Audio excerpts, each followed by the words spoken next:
Crafting a fantasy world is not only one of the most difficult parts of being a fantasy writer, but it's also one of the most crucial parts of being within the genre of fantasy. There are very few fantasy series that don't have a heavy focus on world building that are incredibly successful. There's some that just build one city and live in that city a little bit and have a good tone and theme there. The Gentleman Bastard's Lies of Locke Lamora fits that pretty well. It's very self-contained in a city, at least for the first book. And there are a few other notable examples, but for any author, this is one of the largest hurdles. I've been working on my own little fantasy project and trying to make something original that feels different and not just a retread of what's been done in terms of world building is incredibly hard. As someone who's an avid fantasy fan, obviously, I'm trying to just think what I like to see in a fantasy world, or what would I like to see? What are the important components and building blocks that add up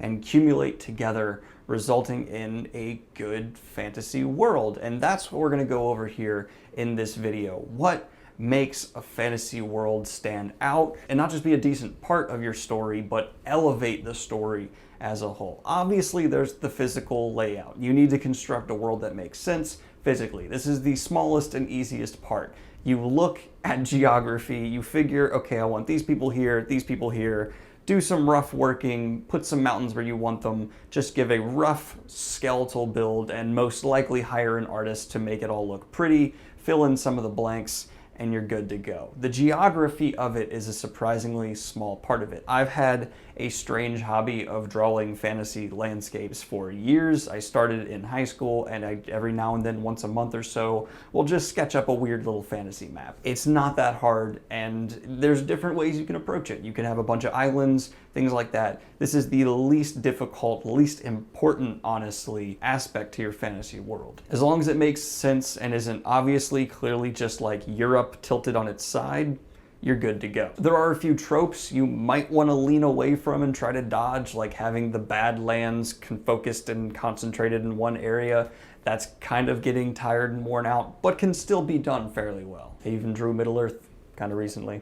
It's not great, because I did it when I was bored, but there's Middle-earth. What matters more is the people, and that might sound strange. Isn't that supposed to be character? And not so much. People are a huge part of how your world feels to the reader and how your characters interact with the people and the environment. What I mean by this is you have characters, people who are fleshed out and mean something, and they're going to come from different parts of your world, and you should change each character to fit the culture they come from. But in a larger sense, that culture is just a skin worn over the deeper character underneath. You should never have a culture so strong that the character does not still shine through from the bottom. A wonderful example of this is the Aiel and Wheel of Time. Yes, the culture kind of makes all of them tougher and a bit more stern, but there is still deeper characters for each one of them. There's no way you can confuse Gull and Avienda's character. They are very distinctly different, yet the culture stands on top. Now that's the people aspect, this culture. Let's say your characters are entering a new city in another country. This city should feel different for the readers and the characters. Think of it that way. Think of it feeling different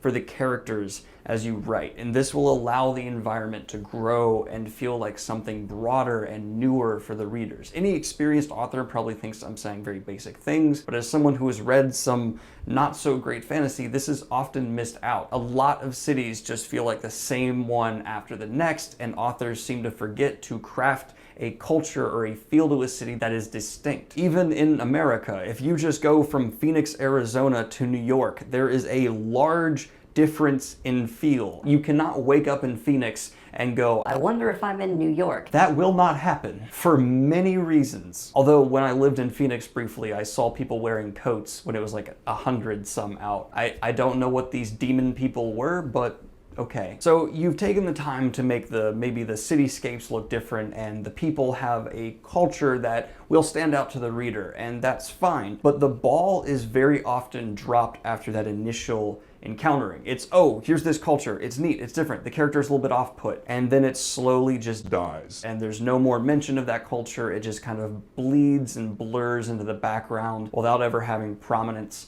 again. But if you can take these aspects of culture, if you can take these people who are different and bring that difference into your story and hook it in and make it a driving part of maybe not necessarily the initiating event, but how the plot progresses, that will help enhance the whole experience of what you're crafting and make it feel so much more real for the reader. This is something I love about a lot of the fantasy greats. Wheel of Time, Game of Thrones, Malazan, The Witcher, all of these have aspects of the world that hook into the plot and these greater politics and people whose personalities or cultures clash a little bit, being these sparks that keep that initiating event lit and progress the plot forward. All these ingredients blend together to make you a delicious smoothie of a world. Now, there are broader aspects here as well, but my main focus of this first point is to keep these things you worked so hard to build in the beginning strong and prevalent throughout your series. Do not just introduce them and then fade them out. Keep the artistic thing you've built here as a key integral part of the world. If you do this, I think you have the basis, at least the foundational structure, for a good fantasy world. And of course, there are different icings and cherries on top you need to add to have this world into the fully fledged cake. We're going from smoothies to cake here. It needs to be. Very commonly in fantasy, adding a magic system. And there's a few different ways you can approach this. It can be a part of everyday life in your fantasy world, something that is really bled into all aspects of culture, at least the fantastical aspects of the culture. A great example of this would be Harry Potter. It's very well bled into the world that we are immersed in. It's not kind of exclusionary or held apart. Yes, there are the muggles, but the reader's focus is never the muggles. You are in the wizarding world. In fact, it feels strange when you're out of the wizarding world for Harry Potter. This is a very immersive, fully there, most people, most characters you meet have it, magic system. But this is actually a little bit more rare for fantasy and often done poorly. It's difficult to do well. I can only think of a few more examples that have done this really well. Avatar: The Last Airbender, a series I kind of half watched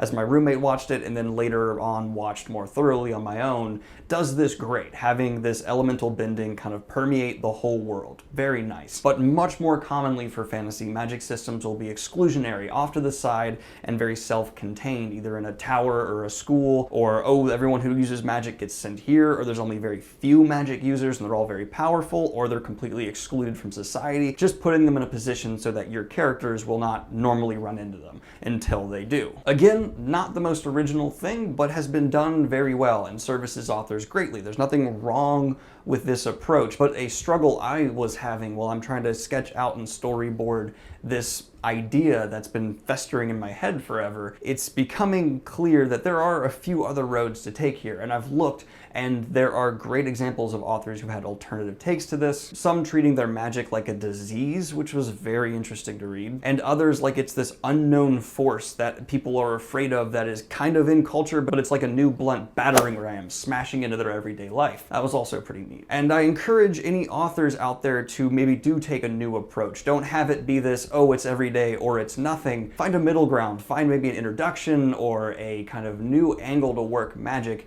because honestly, as a fantasy reader, it's becoming the most predictable part of even rather original stories, is how the magic will sit within this world. Now we have the country's kingdoms. We went over cultures, and how your actual borders will be built is fairly important. It's kind of also easy to do. Set up a kingdom, define their relationships with another kingdom, set some characters who will have feelings and opinions and be a part of these interconnected relationships between the nations, and you're pretty good to go as long as you hook it in pretty well to the character, use it maybe for some conflict down the road. It's a great excuse to have a battle. You're fine. This is, again, not the hardest part of writing a fantasy series unless you're doing something on the scope of Game of Thrones. That's a whole other bag of beans when you have this many working gears. Basically, if you're doing a simple story with 3 or 4 gears, not that big a deal, each gear being a nation, but every gear in addition you add on stacks and stacks and stacks to the point where now you're at risk of the whole mechanism breaking, and that's dangerous. It's a portion of your world that will be very manageable at the beginning, but you need to be careful and plan thoroughly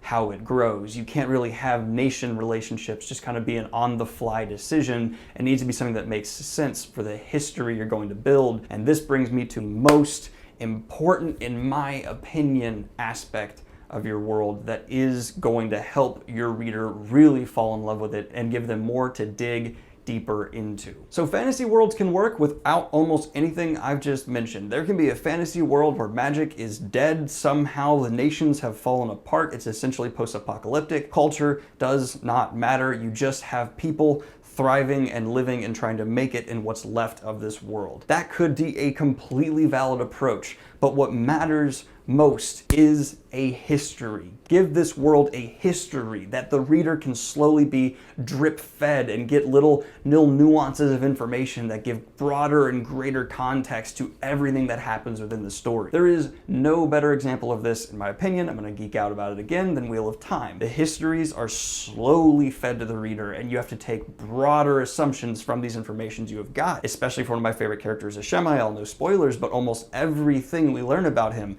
is through these tidbits through the past that you slowly have to fill in on your own. It adds a level of mystery, it adds a level of realism and immersion to the world that the reader will absolutely dig. Even okay written fantasy stories, if they have great lore around them and this amazing depth of how the situation that is the story you're taking place in came to be, it's gonna work. I just love it. This is my favorite aspect of any world that I dive into for the fantasy genre. And so I'm a little biased and I might be overstressing history, but in my experience, fantasy novels or stories or series, whatever you want to call them, that don't have a foundational base of a history to prop up what is happening now tend to be on shaky legs. So what do we have now? You've built a world that has some good culture, a decent geographical layout, some magic system in some way, shape, or form, a history, and it feels pretty real. This sounds like a place you can go to and visit, and I dig that. Let's plop some characters in it,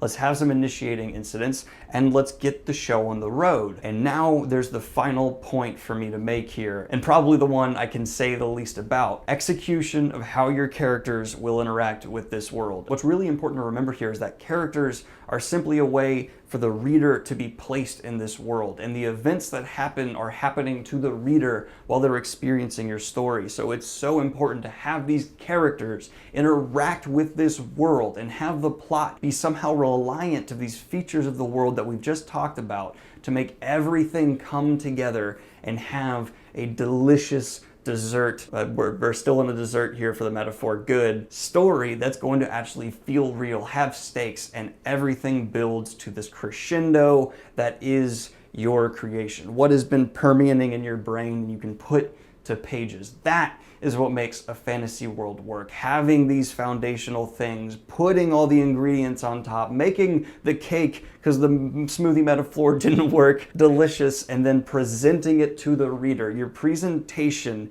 is the story, and how you feed it to the reader is the story. I didn't think this metaphor through at the beginning, but it's oddly working now. So you get to then feed the reader the cake you have made, and this experience will be awesome. Don't just shove the cake in their face and overdo it with exposition dumps and just straight up telling them how the world is. This is not going to work well for you. But knowing a decent pace that the reader can eat this thing you've made is the key. I might have taken the cake metaphor a bit too far here, but it's complete and we're done.